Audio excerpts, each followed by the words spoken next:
एक कौम जिनके सीने जख्मों से भरे थे, जिनकी आंखों ने सिर्फ जिल्लत देखी थी और जिनके हाथ दुआ के लिए उठते मगर तलवार उठाने से कांपते। बनी इसराइल, कभी अल्लाह की पसंदीदा कौम, आज जुल्म, खौफ और दुश्मनों के बीच पिस चुकी थी। या अल्लाह, हम कमजोर हो चुके हैं, हम पर रहमत फरमा, हमें कोई रहनुमा अता फरमा जो हमें आजाद करवाए। और फिर अल्लाह ने एक ऐसा लड़के को चुना जिसके दिल में सिर्फ अल्लाह का खौफ था और उसकी बहादुरी हर किसी की जुबान पर न ज़रा न तलवार, सिर्फ यकीन। और वो तारीख लिखी गई जहां ईमान जीत गया और ताकत हार गई।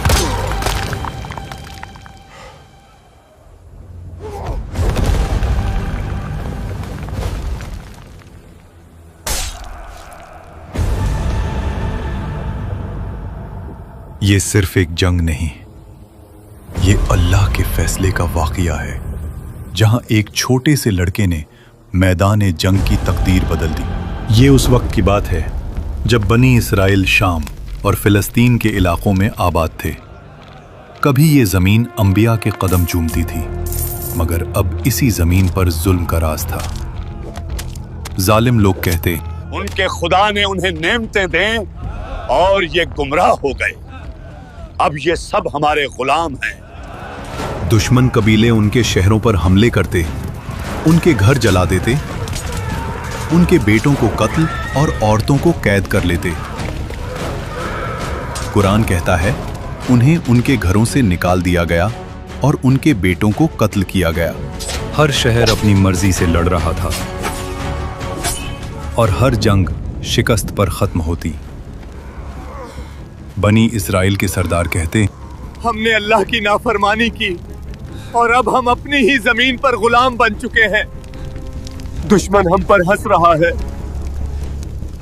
और फिर उन्होंने अपने नबी समूएल अलैहिस्सलाम के पास जाकर कहा, हमारे लिए एक बादशाह मुकर्रर कर दे ताकि हम अल्लाह की राह में लड़ सके। ये बात कहना आसान थी, मगर अल्लाह ने उनके इरादों को परखना था।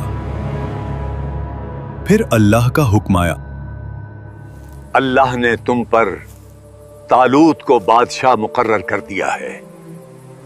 तालूत न कोई अमीर शहजादा, न कोई मशहूर सरदार। तफसीर इब्ने कसीर के मुताबिक तालूत बनी इसराइल के एक गरीब घराने से थे, मगर अल्लाह ने उन्हें जिस्म की कुव्वत और अकल की गहराई अता की थी। कौम ने गुस्से में कहा, तालूत कैसे बादशाह बन सकता है? ना उसके पास माल है, ना खानदानी सल्तनत। यहीं अल्लाह ने एक और कानून वाज़ेह कर दिया, अल्लाह बादशाही जिसे चाहे देता है और अल्लाह वसीउल इल्म है। तालूत को इसलिए चुना गया क्योंकि वो जुल्म के खिलाफ खड़े होने का हौसला रखता था।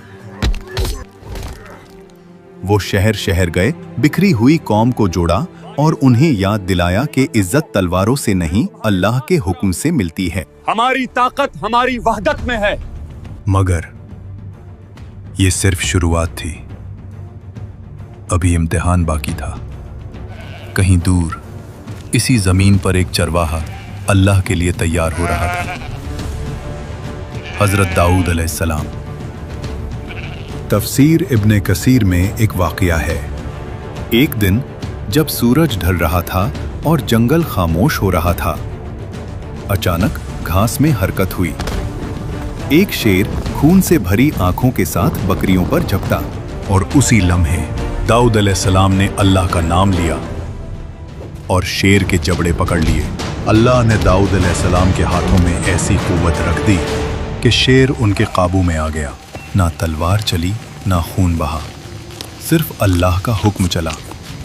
बकरियां महफूज रहीं, शेर गिर गया और जंगल गवाह बन गया।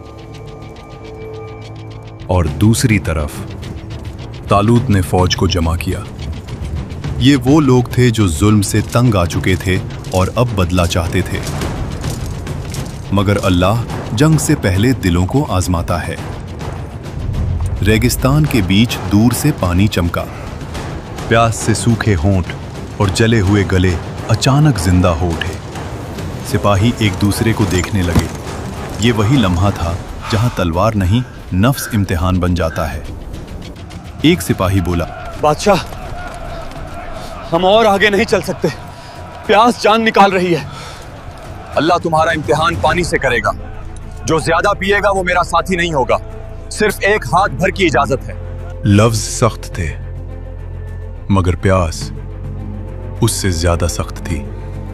कुछ सिपाही रुके, कुछ ने कदम पीछे लिए, मगर अक्सर नहर की तरफ दौड़ पड़े। हाथ पानी में गए, होंठ पानी से भरे। लोग झुक झुक कर पीने लगे, जैसे जिंदगी इसी नहर में हो। और इसी लम्हे उनका यकीन पानी के साथ बह गया। हजारों ने हद से ज्यादा पिया और वही टूट गए और डर वापस आ गया। एक सिपाही ने कहा, अब हम जालूत का मुकाबला कैसे करें? हम कम हैं, बहुत ज्यादा ताकतवर हैं। नहर के दूसरी तरफ सिर्फ 313 लोग खड़े थे। न पूरी ताकत, न पूरा सामान, मगर आंखों में एक अलग रोशनी। मगर अब असली खौफ सामने आने वाला था। वो आ रहा था, जालूत। उसके कदम मैदान को चीर रहे थे। हर कदम के साथ खौफ बढ़ता जा रहा था। ये इंसान नहीं है। ये सिर्फ जंग नहीं थी, ये वो पल था जहां या तो ईमान जीतता या पूरी तारीख मिट जाती। और इसी भीड़ में, इसी फौज के पीछे एक खामोश चेहरा था। एक चरवाहा, हजरत दाऊद अलैहिस्सलाम, जो अभी तक चुप था, मगर जिसके लिए ये सब कुछ तय हो चुका था। और फिर मैदान पर गिरता हुआ साया दिखा। जालूत, लोहे का पहाड़, उसके कदम से हर चीज हिली। जालूत ने कहा, क्या तुम कमजोर लोगों में कोई है जो मेरा मुकाबला करे? फौजों के दिल का खून ठंडा हो गया। हर सिपाही की सांस थम गई। एक सिपाही ने घबराहट में कहा, बादशाह, देख रहे हो, वो इंसान नहीं है।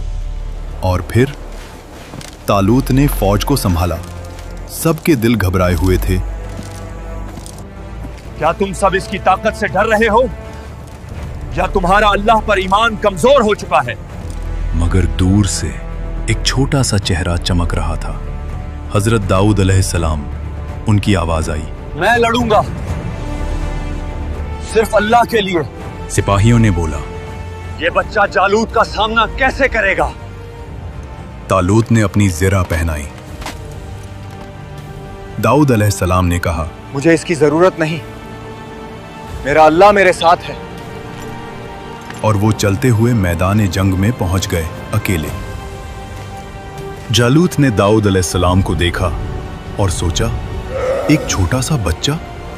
उसने गुस्से और तकब्बुर से कहा, क्या मैं एक कुत्ता हूं जो तू ये गलील लेकर मेरे सामने आया है? और फिर दाऊद अलैहिस्सलाम ने गुलेल उठाई।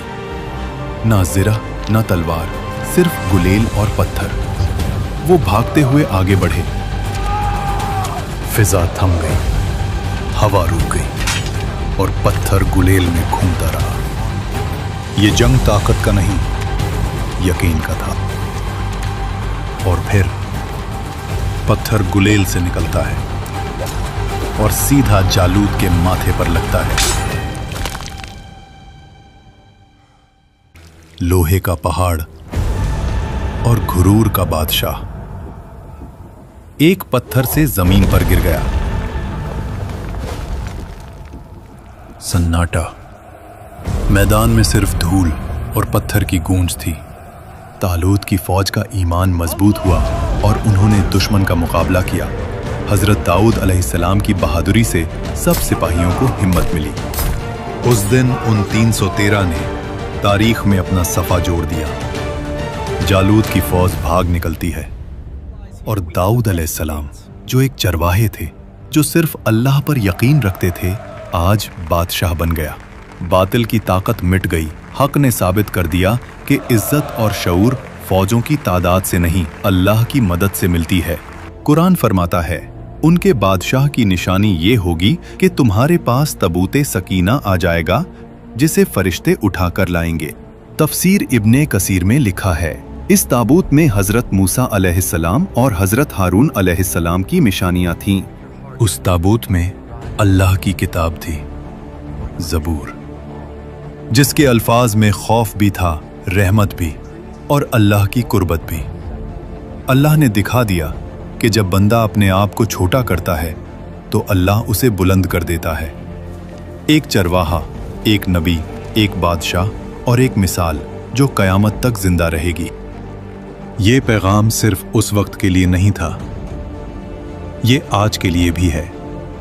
जब हक तन्हा खड़ा हो या कैद कर लिया जाए और बातिल पहाड़ बनकर सामने आए, तो याद रखना, अल्लाह आज भी हक पर ईमान लाने वालों पर अपनी रहमत बरसाता है। और ये रहमत ना तो कोई कुर्सी है, ना कोई ओहदा और ना ही दौलत।